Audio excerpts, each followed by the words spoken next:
It is a beautiful day on the bay here in Panama City, and today I'm going to give you my full review of the Newport Vessels NV series motor. Looks like we got a backhoe over there doing some beach maintenance, but that's okay. So I've had the Newport Vessels NV series and the Newport Vessel kayak series, and they're both the exact same internals with a different housing. So my review goes for both of them as they both functioned identically. This is the 46-pound thrust, and the other one was a 55-pound thrust with a very minimal speed difference. The only main difference is the shaft length, and the kayak series is a 26-inch shaft versus this, which I believe I think that one might be a 20 and this might be a 26-inch. But either way, this review goes for both products. So firstly, the NV series versus the standard 30-pound thruster this is reinforced for saltwater, which is perfect for what I do because I am almost always in saltwater. So you're gonna rest assured that you're gonna get an extra lifespan out of this, especially in the salt, but also in freshwater because it is reinforced internals. So your runtime, your life, will last a little bit longer, which justifies the slightly higher price point over the standard 30-pound thrust Walmart $100 Minn Kota trolling motor. So the build quality is very, very good. I just stepped in water. The build quality is very good. I like it. I'll give you a good shot of the product right here. This is a quality machine, and so was the kayak series. I really like these trolling motors, and I top out at about 3.5 miles an hour on setting 5, and the 46-pound thruster is perfect because it draws less energy, so I'll be able to have a slightly longer run time on my motor, which is a big plus. So now that you've seen the motor out of the water, let's head back into the water. Now I put this thing through the ringer, as you're about to see. I drive this thing in some shallow water. In fact, we're about to spit up some water right here.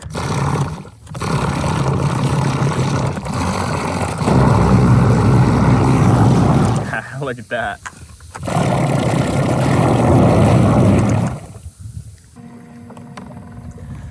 So back on the build design, it is very, very sturdy.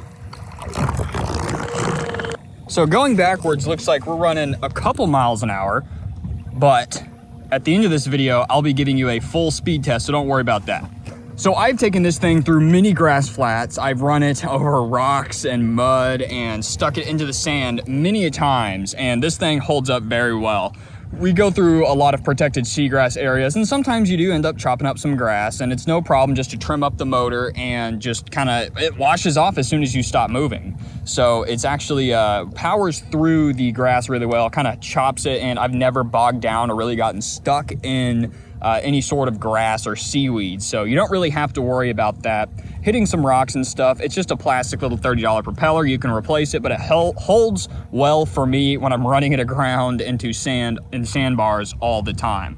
So of course this works very well in salt water and works very well in freshwater as well. It's basically the same functionality. So let's talk about these clamps. The clamps are pretty sturdy, and in fact, I trailer this down the highway with it on my boat. I just stow it in the stowed position and I leave it where it needs to be. And the clamps have never come in loose. When I get to where I'm going 70 down the highway, they're still rock solid by the time I get home. So the clamps themselves have been put through the ringer as I trailer it basically full time and never take this off my boat, and it works flawlessly. As you can see, now that we're moving forward, we're picking up a lot more speed, almost getting up to 3 miles an hour here, but we're fighting a current, a little bit of a outgoing tide.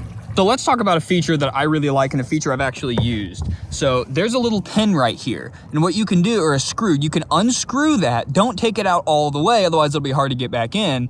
And what this does is it loosens the head. You can turn it around and you can actually run it on the bow, which I have done before. I did that with my kayak series, and that's the way these things are really meant to be ran. But I just have the transom out right now because it works perfect for my little boat. Just have it in the battery back here, and it works great. But the bow mounted option is also phenomenal. You'll get better tracking, and you'll actually probably move a little bit faster because trolling motors do a lot better job of pulling than pushing, as the original conception of the trolling motor was meant to be on the front, on the bow of a fishing boat.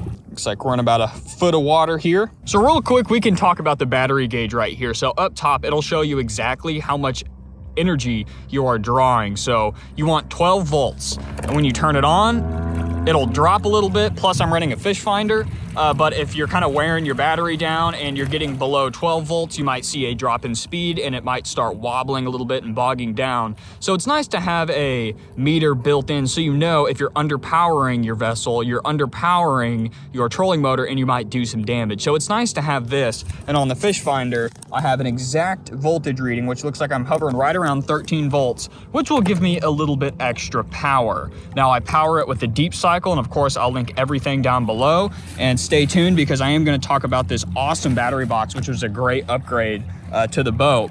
But other than that, this thing is $170. They can go down to about $130. I think this was $130 on sale on Black Friday. And you can get these used. My first one I got for $40, including a battery used, and this one's brand new.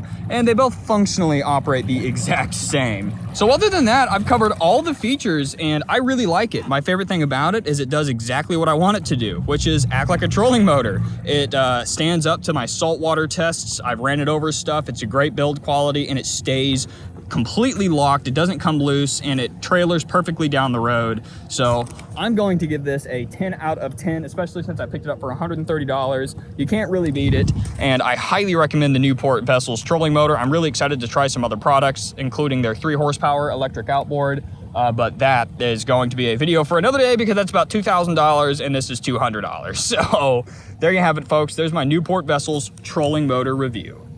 Newport Vessels trolling motor saltwater 46-pound thrust test.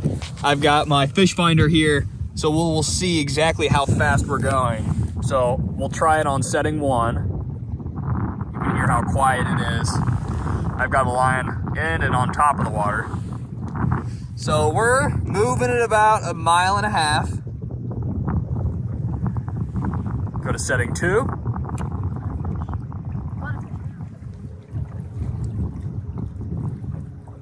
About 1.8 miles an hour.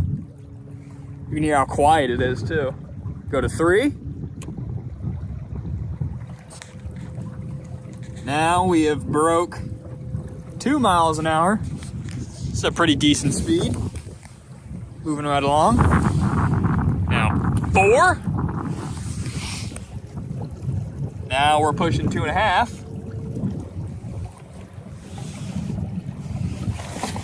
Roll that junk up. Oh, 2.6. Now 5.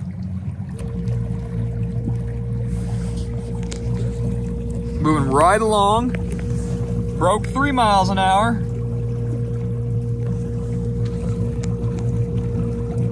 Yeah, we found that we're hovering right around 3.3, right under 3.5 miles an hour. But that's plenty for this little fishing boat. Also, you can adjust telescoping controls. I like it all the way out. It's a lot more comfortable.